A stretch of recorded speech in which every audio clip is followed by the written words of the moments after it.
shorty, what your name is? Do you have a man who you came with? Ready. We ready. Oh, y'all. Welcome back, y'all. We're getting podcast where we keep 1 foot in the academy and 1 foot in the streets. We back, baby. We back and we back and we back. Yes.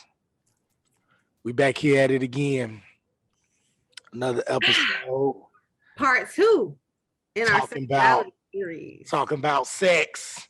Talking about S-E-X. Dog, it was another song. Yeah. What was that? That was the song we were like, it's like Romeo and Juliet. Hot sex on the platter. Get you Yes. about to get something you would never regret. Y'all been taking it back. Other ways children learn about sex. Exactly. I'm trying to. What was the Jay-Z song? Give me that funk, that sweet, that nasty, and that gushy stuff. But don't Peaches and cream. Peaches and cream. That came out in high school for me. And I was like, why do they call it peaches and cream? I did not know.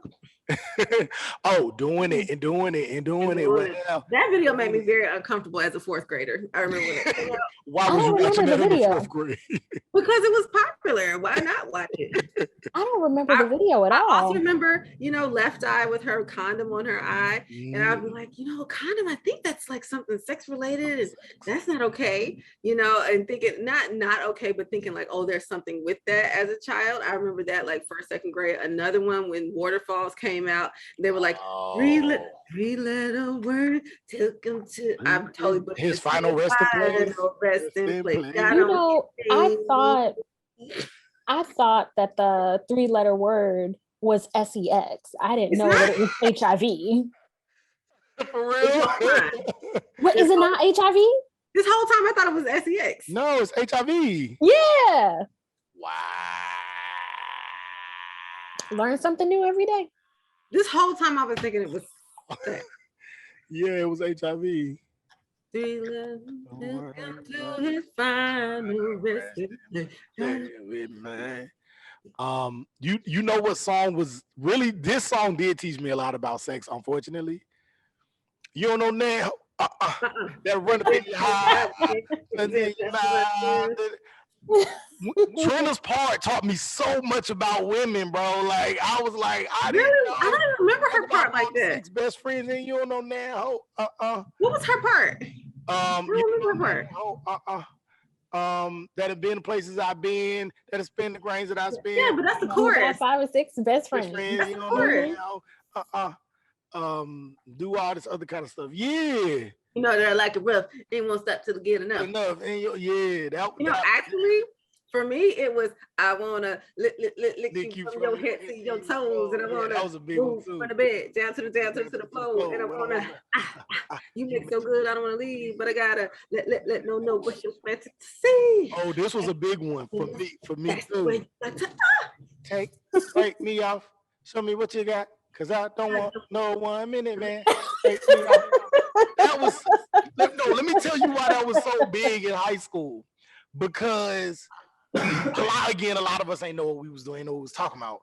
But this idea of like a 1 minute man was so like, oh, when we have sex, we gotta make sure we're having sex for as long as possible. But she gonna tell all our friends that we was 1 minute men. We gotta make sure we're in there like 15, 20, 30. I can have sex for 45 minutes, an hour, 2 hours, all night long without coming. And it's like, that's not how sex works.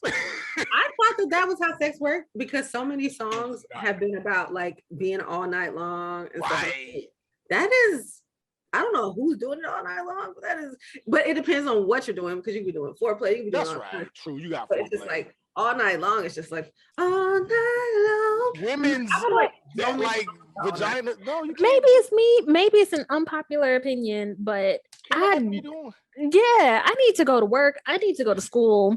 We ain't vacation time, honeys. Vacation, okay, maybe. But yeah, you're right though.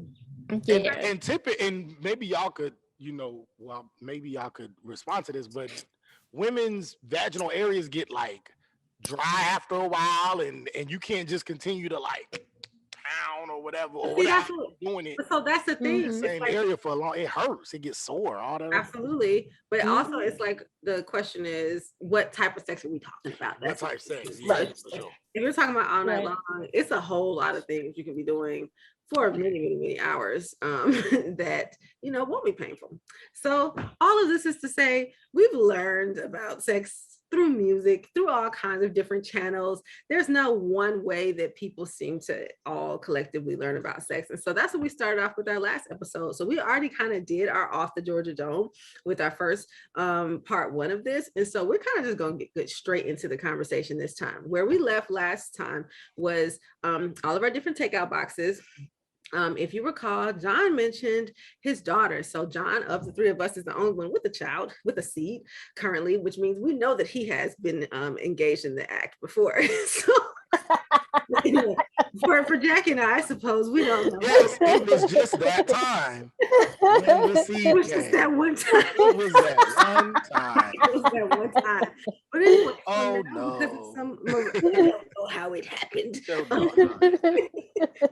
And so now that John has procreated, he's now thinking about how he's going to actually teach his daughter about sex. And so because of that, we're going to show this little video that I brought up in the last episode, where this was a video shown to, I think, a kindergarten or first grade class about sex. And so John, as you're watching this, and this is going to be a reaction video. So I'm going to share my screen and we are going to watch this video together. John, can you make sure that how it's recording, you can see all of our see all of our profiles, pictures. And so as we're watching this, John, you considered, would you want your daughter to watch this video in her class? And Jackie and I, we can think about our future children. So here we go. Help kids learn that their bodies are private. Oh, wait, let me just make sure I share this with my video optimized. Oh, wait, no, I can't optimize the video clip. That's fine. And here we go. Make it full screen. And here we go. Uh-oh, it's on mute. Hold on. We can, delete all this out. Let me just unmute the site. There we go. Okay.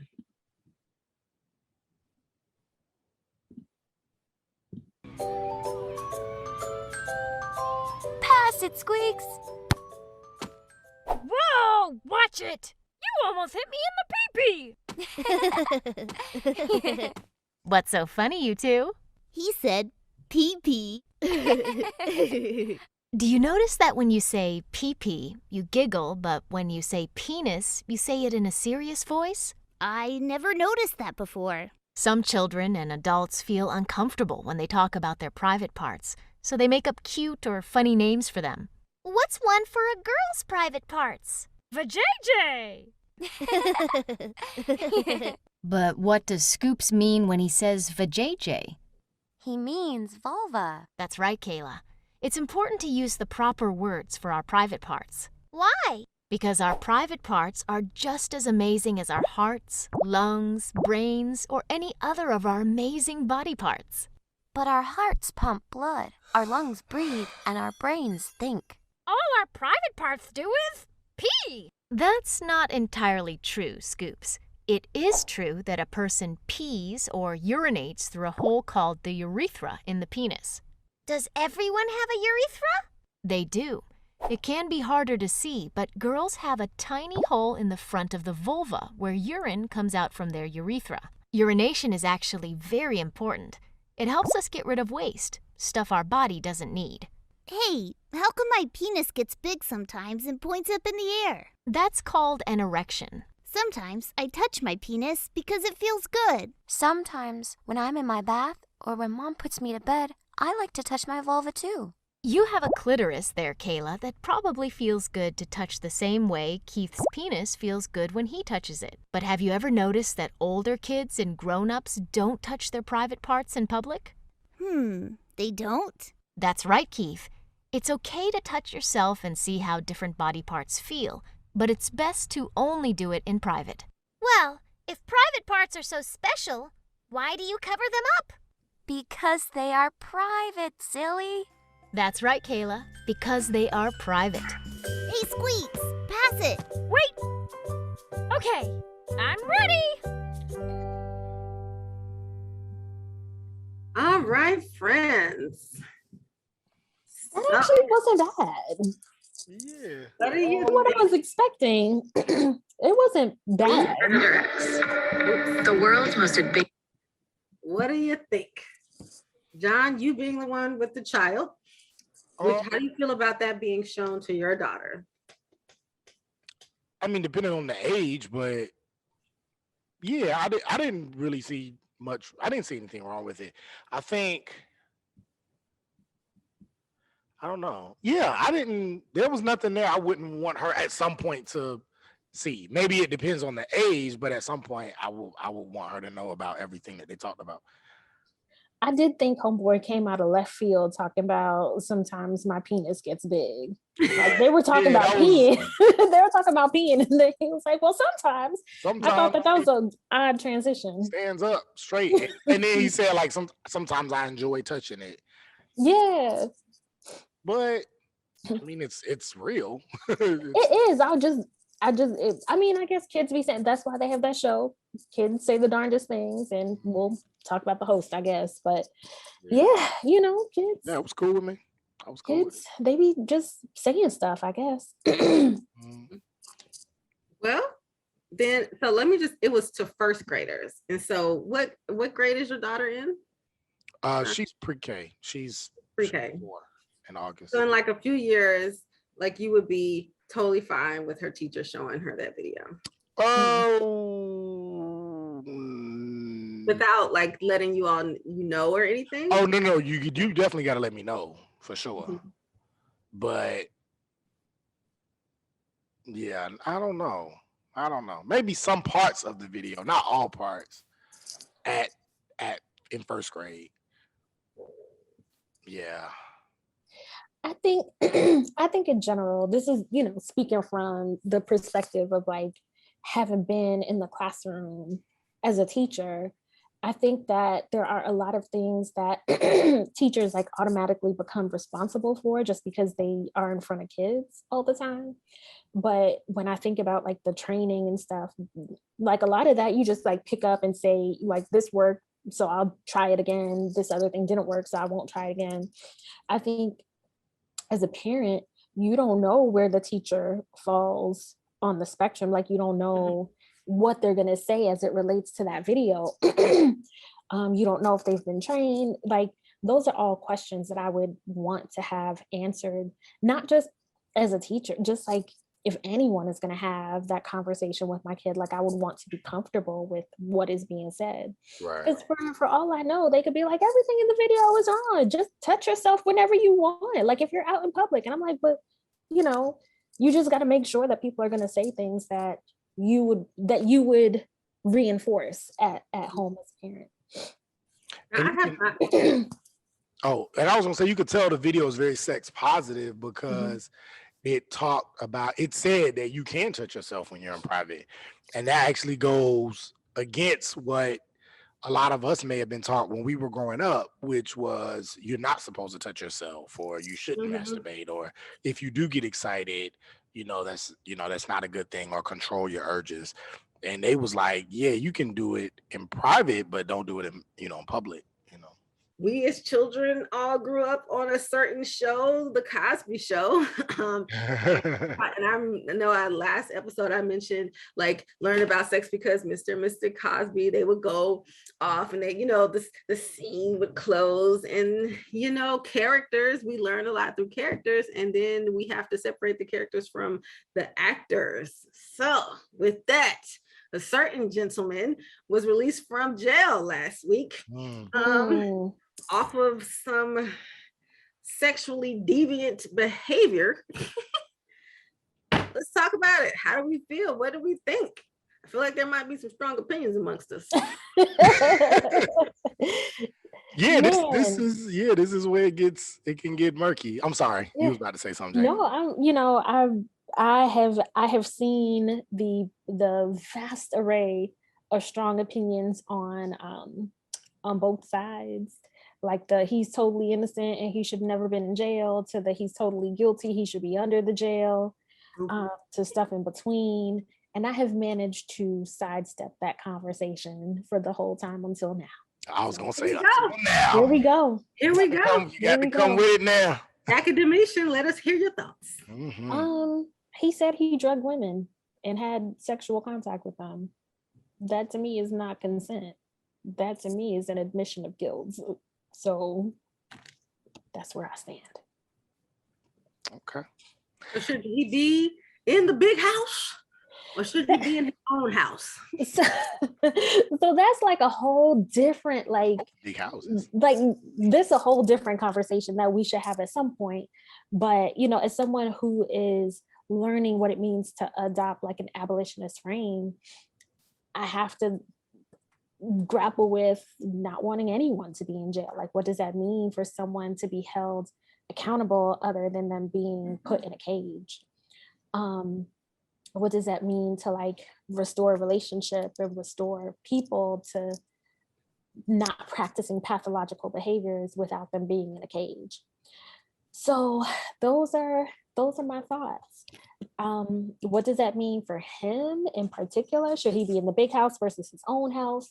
I don't know whose house he should be in. He shouldn't be in the house of anyone that will provide him with drugs to drug someone, nor should he be in the presence of people who he could potentially drug, at a bare minimum. At a bare minimum. All right. So if you say NBC, I'm I'm gonna leave the Zoom chat. Y'all almost left me when I talked about Future and Kanye West, and I put that clip up on the social media page.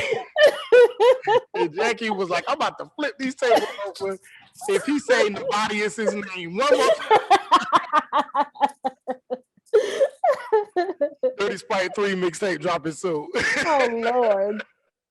No, so first of all, I learned from the good. I actually want to talk more about Felicia Rashad than Bill Cosby in this case. But I definitely learned from her in that it is very important to start off by saying, I do sympathize with any person who experiences sexual trauma under any circumstances. That is not okay. Anybody who experiences any type of sexual trauma, anything along that spectrum, if they have been the victim of that, by all means, I believe that anybody who's been the victim of that, the person who perpetuated that, should be punished to the fullest extent of the law. Period. No exceptions with that. I believe that. With that being said, with Bill Cosby, going back to what you said about and one thing I wanted to talk about, and I don't want to make this too long. If you haven't seen Ebony K. Williams' breakdown of the case, I still need to she did a phenomenal job. Ebony K. Williams is a former attorney, I think former attorney, University of North Carolina law. Just a really bright woman, first Black woman on Real Housewives of New York, just super bright. Lord. Yeah, but she's kind of like Angela Rye, but a different type of Angela Rye. I was gonna say, is she more Phaedra from Atlanta? No. Okay. She's on Real Housewives of New York, but when she first got on, I was like, wow, she's way too smart for that. I felt that. I'm like, she's way too smart for that. But so she imagine like Angela Rye on like a Real Housewives, and you'll be like, why are you Yeah, super bright sister. But anyway, her breakdown of it was really good and helped me. Can you give us like a 30-second synopsis? Yeah. Okay. So basically what she said, synopsis was, he was tried in 2005. Don't quote me about everything about this, but 2005, 6, whatever the details of it. He was tried. They didn't have enough evidence to convict him as a criminal, but they had enough evidence to convict him, or they said if he if he goes to the stand and answers questions, we could possibly get a conviction in a civil case. So you have criminal cases and you have civil cases. But a civil case is a lot easier to win because the person is eventually they'll have to like do a payout, like a $3 million payout or something like that. So when he said what he said, which is what you said, Jackie, in 2006, with I did use quaaludes and drugs when having sex with women. He admitted that, right? But he admitted that under the pretense that they would not criminally charge him. So they said you will not move forward with a criminal charge if you take the stand in this civil case. He took the stand. He said what he said. They found him guilty, and he had to pay out $3 million. So that was it. No more. Now in 2015 or 16, when they retried him, there was a new district attorney. The district attorney basically said, I don't care what they told you back then. Right. We are going to try you as a criminal in a criminal case. And they're saying, well, you can't do that because they had already made an agreement that he would not be tried. That's why he said what he said. Tried him. The DA said, the DA of Pennsylvania said, I don't care. They tried him. He was found guilty, sentenced to 2 or 3 to 10 years. The Supreme Court basically said, of the United States, how guilty he is, of the United States, Pennsylvania. Oh, okay. Supreme Court of Pennsylvania says, I don't care how guilty he is. You cannot use what this man said. If you agree that you would not try him as a criminal in this case, you can't use what he said in a civil case in a future criminal case just because you changed DAs. You just can't do that, right? It's unethical, and so that's why he was let go, and that's why they can't try him as a criminal in that particular case, because they already agreed back in 2006 that they would not try him as a criminal, and they settled in a civil case. So that's why that's what she explained in that. Two things. One, there was one thing that Ebony K. Williams said that I looked up and I could not find. If somebody else could find it, feel free to, email streetacademypodcast@gmail.com or, DM us. Bill Cosby never admitted that he drugged women without their consent. I looked at the deposition and I looked at pieces of it, and the parts where he talks about that, he says he did use quaaludes with women in order for them both to lower their inhibitions so that they could engage in sex. That's just like if two people smoking weed, we know we're going to have sex, or drinking alcohol, we know we're going to have sex. We just want to be looser, so we both decide to do it and then engage in sex. So that's how I understood what he said. I took it, she took it, we both was loose in 15, 20 minutes, and we went and had sex. He never actually said that I snuck it in her drink or I did it without their permission. Ebony K. Williams said that he admitted to doing it without their permission. I never saw that, and I looked through several different versions of the transcript, and I never saw where he said he did it without their permission, but he did admit to using them when getting ready to have sex. So that was the first thing. Second thing, everybody came down on Felicia Rashad about, what she said, a miscarriage of justice. And I felt like people came down on her implication as opposed to what she actually said. Because what she actually said was what the Pennsylvania Supreme Court and Ebony K. Williams agreed. It was a miscarriage of justice. What they did to him was wrong. He was not supposed to say he was not going to be tried and then be tried. You lied to this man. You know what I'm saying? So that is a miscarriage of justice. Now, I don't think that's what she implied. I think what she was implying was that he was completely innocent of the actual charges and it's still up for, for determination. That's for each person to decide. You know what I'm saying? So that was the thing with Felicia Rashad that I think was wrong. To conclude and bring it back to what we're talking about, this notion of sexual deviance, it gets murky. And this is what Ebony K. Williams was saying in that breakdown. It gets murky because what is the difference between sexual deviance and non-traditional sexual activities? there are people who engage in all kinds of different types of sex, peeing on you, you know, cutting and seeing blood and getting off of, you know, blood or whatever. And at the end of the day, if you consent to it, it's cool. If you consent to taking quaaludes with somebody and having sex, then it's cool. The difference is when you do it without somebody's permission or without them fully knowing. And then what if they fully know what they're doing, but then while they taking it, they like, oh, I changed my mind. But it gets really, really, really a lot of gray areas when you're talking about introducing substances and all that other kind of stuff and sexual deviance versus non-traditional sexual activities and all of that. So anyway.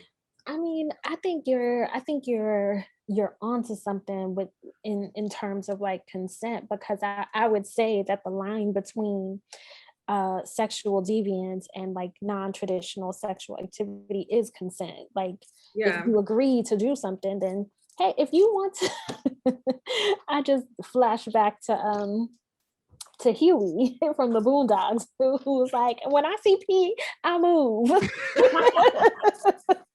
So that's definitely me. I don't want anyone peeing on me. But you know, if that's what you enjoy, then that's what you enjoy. If you consent to somebody peeing on you, then that's your business. But you know, outside of that, if you don't want someone to pee on you and you say don't pee on me, then you shouldn't be peeing on you shouldn't be peeing on people if they don't consent to it. Right.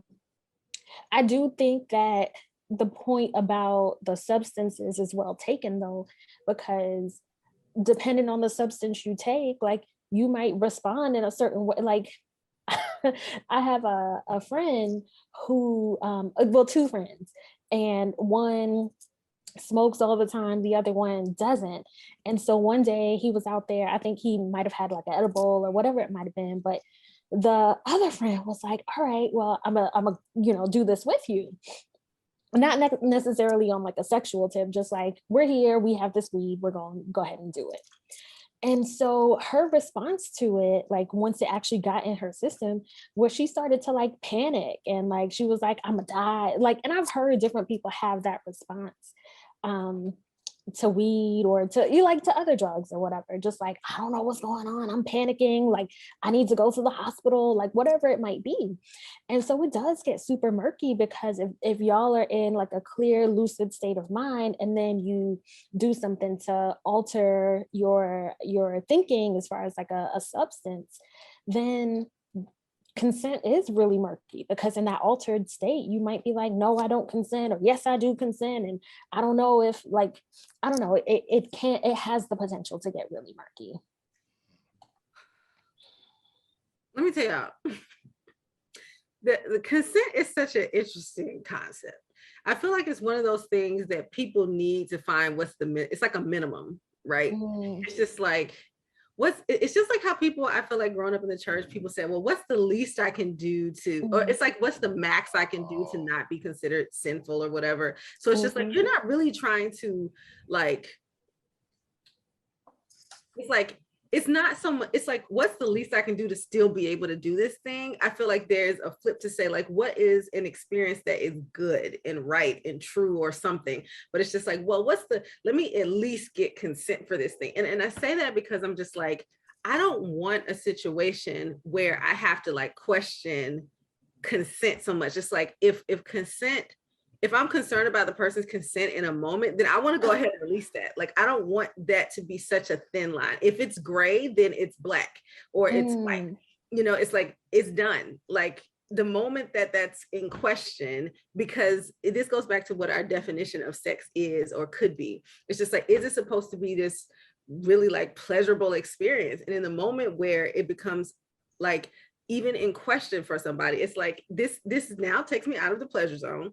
And I don't want to really have nothing to do with it. But it's just like, and the reason I'm like so frustrated by this is because I don't remember, I haven't done all the research, but like when you get into consent, a lot of it goes back to the age of consent for folks, because folks just want to have sex with children. And that pisses me off. And so when you look at the United States, I just pulled it up, and I should have done this research before, but it's just so problematic. The age of consent. Do you know what the lowest age of consent is in the United States? What's that? You said, oh wait, Jackie, we can't hear you. What'd you say? No, it's not, but we still can't hear you. What? It's Now not we can 14. hear you. Okay, good. Yeah. Try again. Is it lower than 14? Is Lower it than 12? 14. Is it No. 12? It's lower than 12. Is it 9? What? It's 11 Wow. in South Carolina. That Wait, tracks. what? That tracks. That's the I can age look of at it. consent? I'm always, 11? and they have these 3 different ways of talking about it, but it's like the young partner is deemed able to consent to having sex with the older one as long as their age difference does not exceed a specified amount. And that is the age of 11 in South Carolina. Really? And we So do it's not, like 11 and maybe 12 or 11 and maybe 13. I don't even, I'm not sure. I need to look at this into more depth, but either way, if it's not 11, then the other one would be like 13 or 14 because it looks like there's 3 different categories. But what that just shows me is that it's like people want, there goes back to this question of sexual deviance. So it's just like, well, sexual deviance, is it just when someone consents or when someone doesn't? And so then it's like, well, what is the bare minimum consent that a person needs to give? Versus like, what's the maximum consent that a person should be able to give in order to engage in some sexual thing? I'm interested in maximum consent and not minimum consent. Because if the minimum consent is, well, they were at least kind of awake and they kind of agreed to do it before they completely became, their faculties were compromised. So that's very, very minimum. If the maximum, for me, what's the maximum would be like they are alert. They are engaged in the experience along with me, and along the way, we are in agreement. There's communication. And I know that we are at a minimum at the same level of understanding of what is happening right now. Like that feels like I'm really, the minimum is a problem. And when I think about like age is an issue, people have an issue when it comes to like when the person consents, whether or not it was like in the beginning, before drugs, after drugs. And it's just like, if in the moment you can't look at that person's eyes and they can't, and y'all can't communicate, that's, for me, that is like, that's over at that point. And then also if the communication in itself is restricted in some way, whether it's psychologically or like physically, where maybe the person's bound because you all were engaged in something, now this person's bound and they can't really communicate and tell you what's going on, or psychologically where there's a power dynamic where they don't feel the freedom to be able to communicate that this isn't okay because they feel like it might threaten their livelihood or whatever. And that comes to when there's like power dynamics, when there's a superior, and now a person has engaged in it, engaged in a sexual act or something, and now they don't feel like they can back out of it, or they feel like there will be some kind of violence put upon them if they pull out. It's like all of those different things. And so I'm like, I know there's a thing when it comes to adults not knowing and not giving consent, and that is very important. And I'm also like, really, the one that bothers me the most is how much we don't protect children against this stuff. And how like across the board, the United States legally is like, if you're 11, 12, 13, you can kind of mess with people. That's such a problem. Anyway. We ended one episode talking about Bell Hooks. Now, Bell Hooks she's a, PhD scholar, a philosopher, talks about race and gender and the liberation of Black people, and she's pro-Black and all this other kind of, and just a beautiful sister. And if I recall correctly, she also talks about her having sexual experiences with her students, right? Now she teaches college, right? So these students are not underage. So legally, there's really nothing wrong with it. Now it was probably something wrong with it in terms of her job. But in the eyes of the law, it was consent. But is it still sexual deviance, right? Because you talked about earlier, Amber, not just about the age dynamic, but a power dynamic. And although it's not against the law for her to be 30, 40 years old having sex with a 20-year-old student, is it still deviant because she's the professor, he's the student, and they're adults? But what if he felt like, I can't say no, is she gonna take this out on my grade, kind of feel, would we put her in the same category as maybe a Bill Cosby, right? Because that was one of the things people talked about with Bill Cosby, was because he was so powerful, because he had all of this, money and knew all these people, and he was America's dad. For some of these women who did know what they were doing, they still said they felt like they couldn't really say anything to him because they would lose their job or they would be blackballed in the industry and that sort of thing. So that was another part of the conversation around Bill Cosby. But for Bell Hooks, we don't really hear that.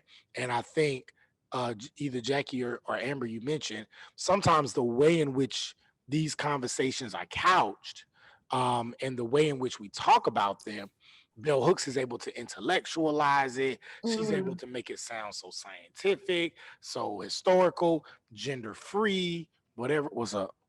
I'm reading the article. Oh, you reading the article on it. Okay. Yeah, and I must give you all the words that she's using. And granted, I have never read this before, and I haven't read the whole thing. Yeah. So do y'all want to hear this excerpt? Yes, please. Okay. So she says, a college environment should strengthen a student's. Okay, let me give you what the name of this article is for those who want to read it. I'm about to write this down. These are excerpts from an article by feminist author Bell Hooks, Passionate Pedagogy, Erotic Student/Faculty Relationships, in Z Magazine, March 1996. This was 5 through 51. So she says, a college environment should strengthen a student's ability to make responsible, mature decisions and choices. Those faculty members who become involved in romantic relationships with a student, whether they initiated it or responded to an overture by the student, who are not exploitative or dominating, will nurture this maturation process. So let me say it again. Those faculty members who become involved in romantic relationships with a student who are not exploitative or dominating will nurture this maturation process. In my teaching career, I have had a relationship with one student. Although he was a student in my class, I did not approach him during the time that he studied with me because I did not want to bring that dynamic into the classroom. He was not an exceptional student in my class. When the course ended, we became intimate. From the start, we had conflicts about power. The relationship did not work yet, we became friends. And she said some more stuff. I can't read it all. But then she said, student devotion to a teacher can easily be a context where erotic longings emerge. Passionate pedagogy in any setting is likely to spark erotic energy. The erotic energy can be used in constructive ways, both in individual relationships and in the classroom setting. Just as it is important that we be vigilant in challenging abuses of power, wherein the erotic becomes a terrain of exploitation, it is equally important to recognize that space where erotic interaction is enabling and positively transforming. Whoa. Desire in the context of relations where hierarchy and unequal power separate individuals is always potentially disruptive and simultaneously potentially transformative. Yeah. Banning relations between faculty and students would create a climate of silence and taboo that would only intensify dynamics of coercion and exploitation. The moment power differences are articulated in a dialogue where erotic desire surfaces, a space is created where choice is possible, where accountability can be clearly assessed. I need to read that whole article. That is very interesting. I mean, but it's Bell Hooks, PhD, scholar, super intelligent Black woman, pro-Black, powerful. She makes it sound so great, but she's basically saying like, yeah, it's so, particularly in the classroom. But if you take that and apply that to other sites of power, other occupational sites, i.e. acting, i.e. industry, business industry, tech, people was talking about your boy Bill Gates and stuff he was doing, and he was so powerful and he was trying to holler at some of the interns or whatever. But Bell Hooks is saying right there, like, that could really be used as a way to, justify and get some of these people off with some of these accusations, because Granted, we have a huge caveat that we have not thoroughly read this. And so if you are a bell hook scholar and you want to come for our throats, Oh, please. please know that we're just saying we're just like literally the same way that we did with that video earlier. We're just taking a piece of it. It's decontextualized.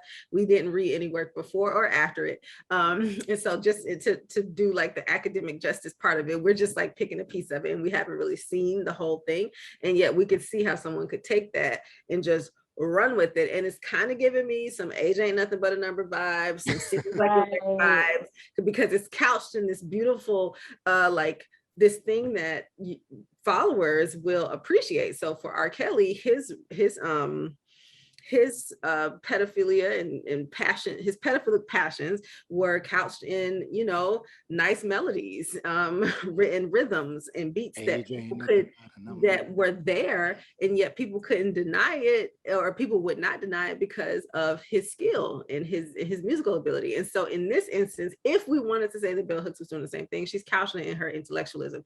And that's the same that happens with other people who are celebrities or people who people love. They a lot of times their deviance is within their own artwork, and so people can't like look at it and say, yo, this is hella problematic, because they love and appreciate this other piece, which is to say, like, did Bill Cosby at any point give us a clue that he actually used to always do this? You know, that he drugged women? Was there? Well, let me go. I just wanted to jump in on that really quickly, but I do remember the clip of his Spanish Fly, like the Spanish Fly clip making its rounds. And that was when he was doing stand-up piece and he was talking about slipping Spanish Fly, a drug in women's drinks. And, you know, this was like in the 70s or whatever. So it was, you know, funny, I guess. But yeah. So he definitely, maybe not on the Cosby Show, but definitely in his stand-up. I know. Come on, ride that train. Let me ride it, choo choo. Like, that was a big, we used to play that song in elementary school, at the elementary school dances. You know what I'm saying? Is that what you're talking about, Amber? I didn't think that was. I'm sorry. At the age, I didn't think that was about. I'm sorry. Like, sexual I'm today years old to realize that was a sexual song. Yeah, if I'm not mistaken. But I'm gonna have to look up the lyrics. I thought they were talking about. I thought they were talking. Same here, girl. Yeah, come on the train. Let me look it up and find out. But if I'm not mistaken, and not to say that for people who, you know, are, again, we're talking about like, what does it mean to be sex positive? So if you're a person who is into multiple partners, perhaps doing a train is not a problem. It's just something, it's another type of, you know, sexual exploration, and that's fine too. And yet we also hear many other situations where a train is a completely violent act. Yeah, I just look it up and make sure that it is. What'd you find, Jackie? Just come on down the train. We gonna rock. Oh Lord, just jump aboard, baby. So get your next of kin, your sister and your friend. Pack it up now. Well, okay, we still could be talking about a fun train. I'm still not convinced. You just really like the song. No, I want to take you home with me to be alone with me. Oh, never mind. I can see you want to hide it. Come on, just divide it. And please don't knock it until you ride it. So to all of you girls, you know I'm calling your name. Michelle, Tamika, and Tanya want to ride this train. All right, there we go then. I stand. Wait a minute, and now we getting into the stuff we was talking about with Bill Cosby. Where? I can smell them tranquil breezes from a mile away. Graduated from booze to Alizé. Baby, you looking tough to death. Get your weave done right. It's on so tight. Now it's on tonight. Come on, Brother Grant, the way you reading it. Man. I think it's about time for me to holler. Girl, I want to waller in the back of my Impala. We was in elementary school singing this song. Of course. White teachers is, come on, ride that train. Let me ride that train. Yes. That's crazy. And I remember being in high school and having multiple homegirls who had boyfriends that was in their 20s. That was 22, 23. Yeah. And it was not uncommon for them to be like, oh yeah, my man, he 22, he coming to pick me up and blah, blah, blah. And a lot of them was having sex with these dudes. And I was like, man, it didn't even come to my mind, but yeah, that stuff is real. Yeah. Yeah. I didn't really put it together. Yeah, I mean, that tracks as far as like my experiences. Like I remember being sexualized at a young age. I remember this one instance that I had. I think we were on like a family vacation or something. And so like me and my dad and like a couple other family members, like we were all staying at different hotels in whatever city we were in. And so they were like, oh yeah, we're gonna go to such and such's like place, like a different hotel with more family. And we walked in and there was like this group of white college age-ish boys like down the hall. And I remember one of them asking like, oh, is that the hooker or is that the stripper or whatever? And I was like, surely they're not talking about me. I'm like 12. What? I'm like, what? Yeah, like I was literally on family vacation. And I was like, they have to be talking about, like, I can't remember who the other family members were. I think that I might have been like the only girl in that group. It might have been like my dad and his brothers, like me and my dad and my uncles, like we all went, or maybe we went back to like where my family, like I can't remember where we were going or for what reason, but I just remember that instance of being very young and having these men who were significantly older than me ask if I was their sexual entertainment. And so with that, also, when we look at the media and we think about what are the popular images of beauty and who's being sexualized, a lot of them are just way, way younger. So when we think about models who are supposed to be representative of like what is beautiful in society, or they're put up as that, they're like 14, 16 years old. They don't have the fully formed body as like a grown woman. And so you see these images of, I mean, and this is talking about female models, and it's the same with male models as well. I think it seems to be a little bit different, but I don't want us to not also pay attention to what also happens to young boys as well, because that is huge as well. Absolutely. And so like I think, our culture's obsession with youth is definitely a thing where what beauty is equated with youth. And so it's not about being an older person that's beautiful. So I think that there's also messages about like what is desirable, what is sexy, and typically older forms in terms of older bodies, older minds. That's not typically, as I've seen it, the thing that's put out there is beautiful. And so you're not seeing older bodies. And so one of those things, I remember people saying that porn has a lot to do with this too, because a lot of times the women are completely like stripped of hair, the men are too. And so that is, hairless bodies are what children have. So they were like, people need to start in porn, they need to start making sure that people's bodies actually have hair so that it depicts people who are older, people who have already like matured, because that, unfortunately, porn is a way that so many people learn about sex. And if men are visualizing, and men, women, and genderless folks are like visualizing what, like if they're using porn to visualize sex, then if they're seeing that, then they're making associations. Everyone's making associations. It's not like we're trying to make an association, it's just that you start getting that. And so that's a big part of it too. So with that, I think there's so much more that we could discuss.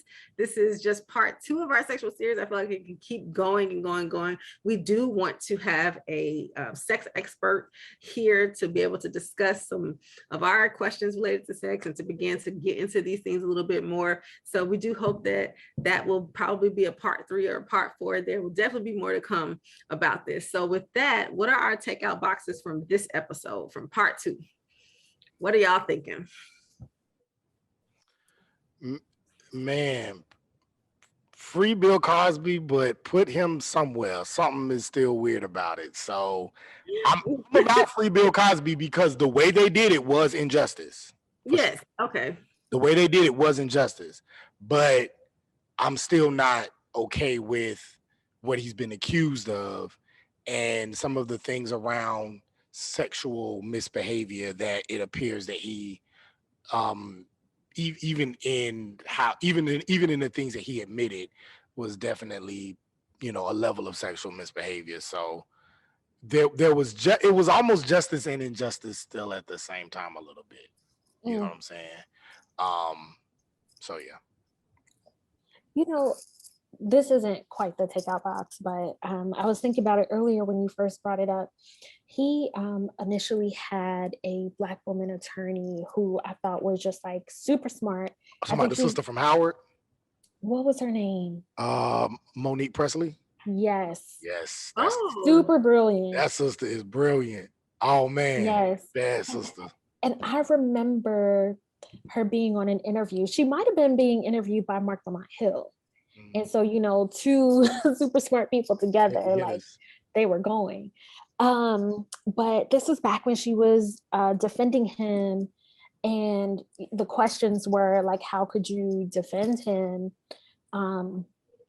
Knowing what he's been accused of as like a Black woman, all this kind of stuff. And how she articulated it was, I think, to me, like really smart and very convincing. In the same way that you brought up that what happened was like a flaw in how the law is written in the justice system. That's what she essentially said. She was like, here's the legal argument that he's not guilty. And if you feel like he is guilty based on what he said or did or whatever, then the law needs to change. And so the same way that people like argue for civil rights or whatever the case is to change the, like they bring these cases to change the law, like this is also a case that can be thought of as a law changing case. And so I was just thinking about that because I was like, man, she's right. The law needs to change. If he's guilty, he needs to go to jail. So that was me, I don't know, 2010, whatever. So I really appreciated that perspective that she brought. For me, and yeah, I don't know if I would call this even a takeout box as much as just like thoughts that are continuing. One is related to what you just said, Jackie, which is recognizing that the law has nothing to do with what is right or wrong. It is just what is written. And we know that, you know, the law is not necessarily written to protect people or to, you know, keep people from harm. It is written for the benefit of the state, basically. And so I look at these things as what benefits the state overall. I don't look to the law for legalism because there's a lot of things that are legal that are completely not right.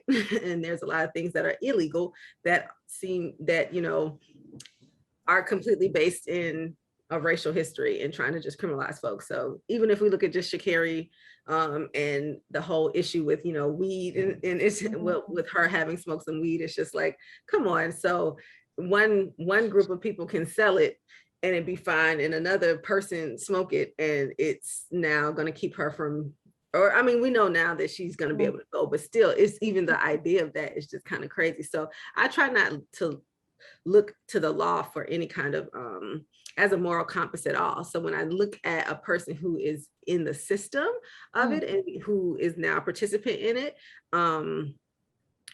so it's not so much about what happens to them in that system because it's not designed to tell me anything about justice, whatever justice is in one way. Because so I look at a person like Bill Cosby, and it's not about whether he's guilty. It's about what the law says. And I think that's interesting. It's not about whether or not what he did was wrong, or it's about whether or not he's guilty of it in the eyes of the state and whether or not he has to then get the consequences of the state. And I think that's a very interesting place for us to be in as we talk about it, you know?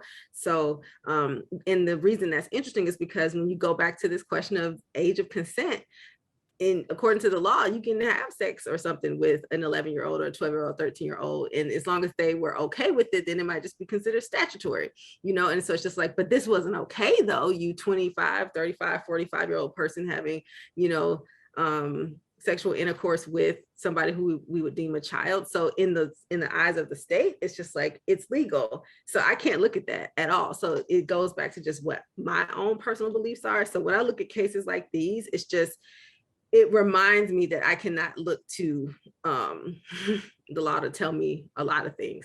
And so that's one thing that I'm taking away. It's just like, that's the reminder. And the other thing is just, again, how much we've learned from the media about sex and about sexual relationships and about sexual behaviors, and how much like we sing these songs and we don't necessarily really listen to them. Like going riding that train, been singing that forever, never really thought about it. And now I'm just like, crap. And to this other song that me and my sister had a moment about, probably like sometime last year, because I completely ruined it for her. It was this Avant song that was the name of the song is Don't Say No, Just Say Yes. And so it's like, this is a super popular song. I love Avant. No, y'all don't remember that song? I do not remember that song. I love Avant though. It's like, this is such a Predator song. Are you kidding me? But it's just like all of the, and so it was playing, and as we were listening to it, I was just like, oh, this is terrible. And then I completely ruined the moment for her. And so that sucked. But it's just like, it's how much these things get played. And it's just like you were saying, John, in those different movies, it's like little pieces are just put in there because this is just so common. And it's just so, it's such a part of like our story right now, you know? So, so but it was the crawling, like it was trying to creep. It was the trying to creep away, like see. It's like when ushers be trying to lead a church and they do like this. They do, like, what is that finger doing? That finger's not doing nothing. It's not doing nothing. It's not. It's just to say though, like it's like hiding in plain sight. That's just like, something's right there, and it's just like we're just like in this thing, and we just got to like bring this stuff to light and just talk about it. That's what I just feel. It's just like we've learned so much. We don't even know that these are the things that we believe at all. Mm-hmm. I just find that so fascinating and interesting and scary in a way, but also very empowering because we can look at them squarely. That's why we have these moments, but we can look at it squarely and say, what do we really think about this? Right. That's empowering to me. So that's my takeout box. I'm sure there's going to be more to come about sex. More to come. Because we still haven't talked. We just got into the, what did you say, John? I said more to come.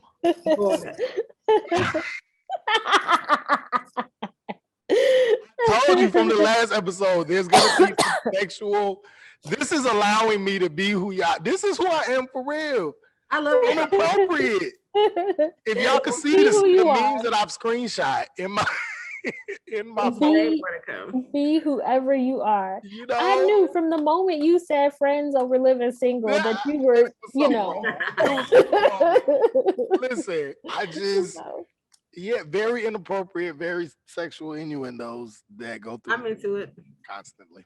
And you know what? We need to have another episode just about sex positivity, period, and the whole sex positivity movement, and like all of us being from the church, and like how we had to manage our own thoughts about sex and all of that. Like, there's so much more to talk about. Oh yeah. And everybody, hey, we want to know your thoughts about all of this. Like, what was your first, like, how did you first learn about sex? What do you think about the Bill Cosby whole situation? What do you think about, do I want to know what you think about R. Kelly? I don't. So I don't think none of us really, like, if you're not on, this might be one of the ones.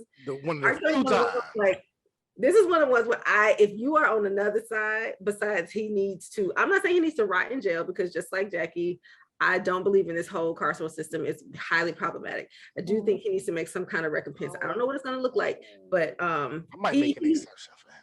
He needs to stay away from everybody. Yes. And anybody like him needs to stay away from anybody. But please, we want to know your thoughts about all of this, especially with this one. But what? Again, I agree with you 1,527%. You give me a butt about R. Kelly. However, oh hell no. However, this is interesting. This is something to think about. Pedophilia it is a sickness, Yeah. right? It is not to excuse it in any way. You already know how I feel. It's a sickness. It's something that he experienced. It's something that he passed on. And so the same way that, and this is just to ask a question. I'm not, again, I'm not defending him, but the same way that crack was criminalized, it's just coming off the top of my head. I could be completely wrong, so feel free to come at me. The same way that crack was criminalized and we said this should be a public health issue, the same way that opioids is criminalized and it should be, yes, I understand. And it should be a public health issue. The same way that other things are, other addictions and other problems, sometimes we make it a health issue versus a criminal issue. Is this something that we should even consider with pedophilia? Doesn't mean that you get off for your crimes and your punishment. You should be punished. But is this something that we should kind of look at in that perspective?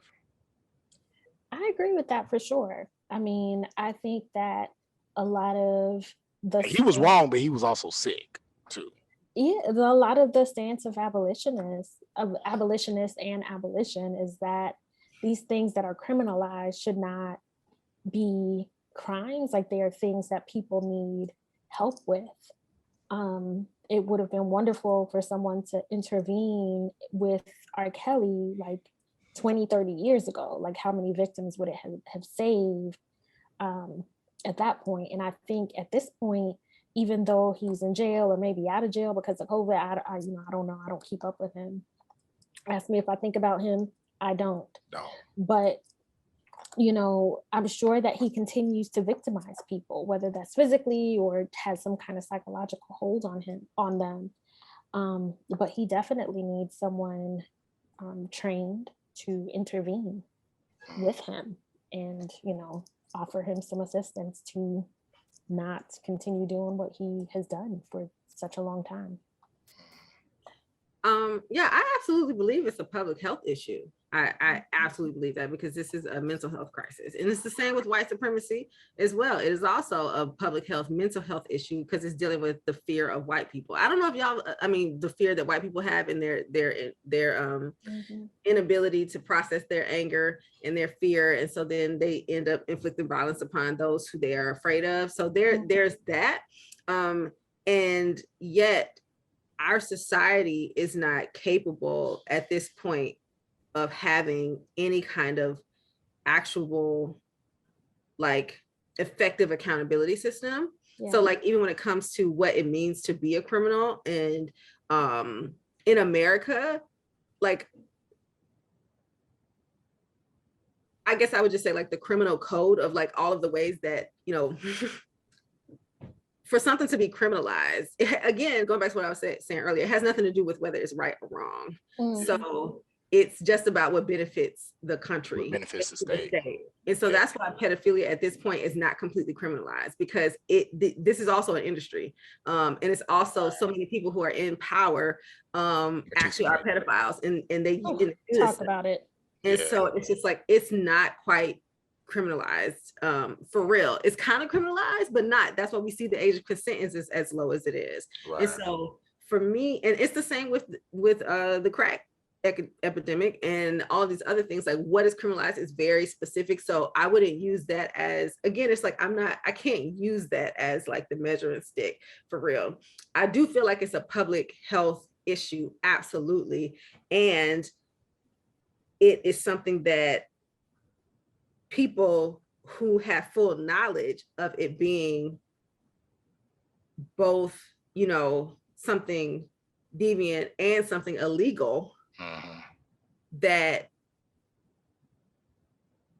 they're not necessarily going to be held accountable for it, because it doesn't really,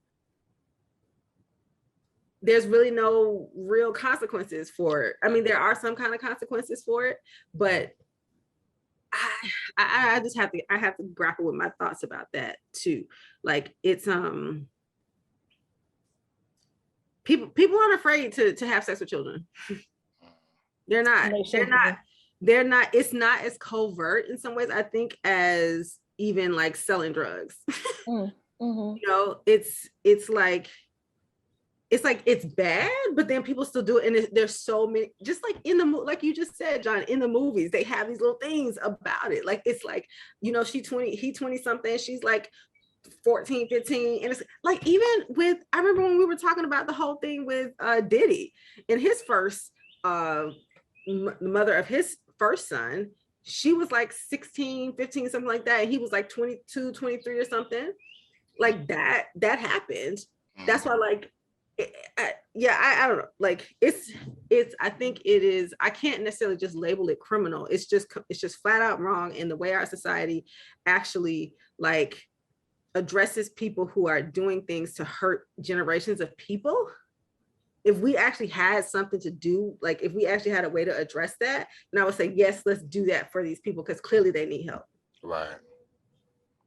So it is, I definitely see it as public health.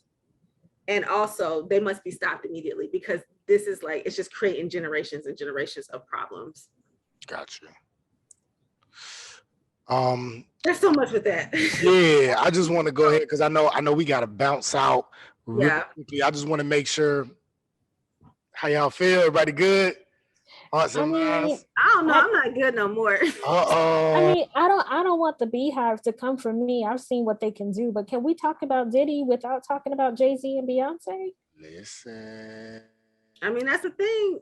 Beyonce was very Street young. Academy, what we gonna do, we gonna keep it real. We not to say we go up against the Beehive, but we stand on truth. And the reason why we Street Academy is because everything what we say we back up with, especially if we stand on it, it's gonna be backed up with research and facts and citations and all of that. So I'm a huge Beyonce fan. I've just admitted to my friend yesterday that I realized that I am a member of the Beehive.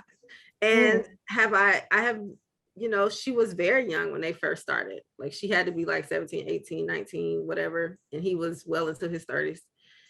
Well, not well into, he must have been like early 30s. Yeah. Yeah.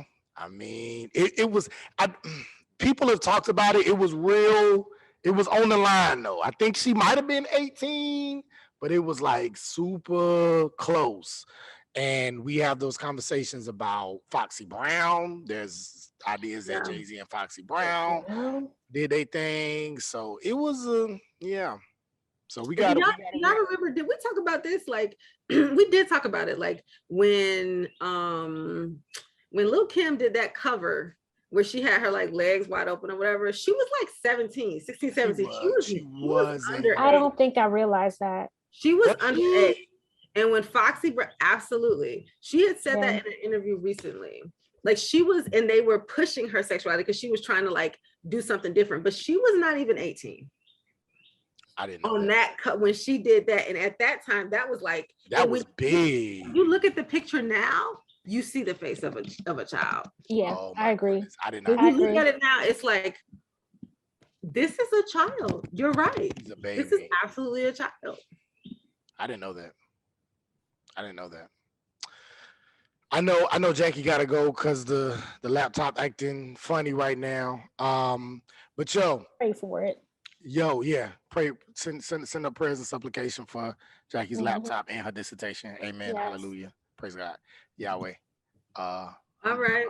But anyway, thank y'all for joining us. It's been another episode of Street Academy Podcast where we keep 1 foot in the academy and 1 foot in the streetsies. Follow us at Street Academy Podcast. We got things coming. We still moving. We doing our thing. Love y'all. Peace. All right, so that you know got their feet upon the neck of the haters, the game and the devil like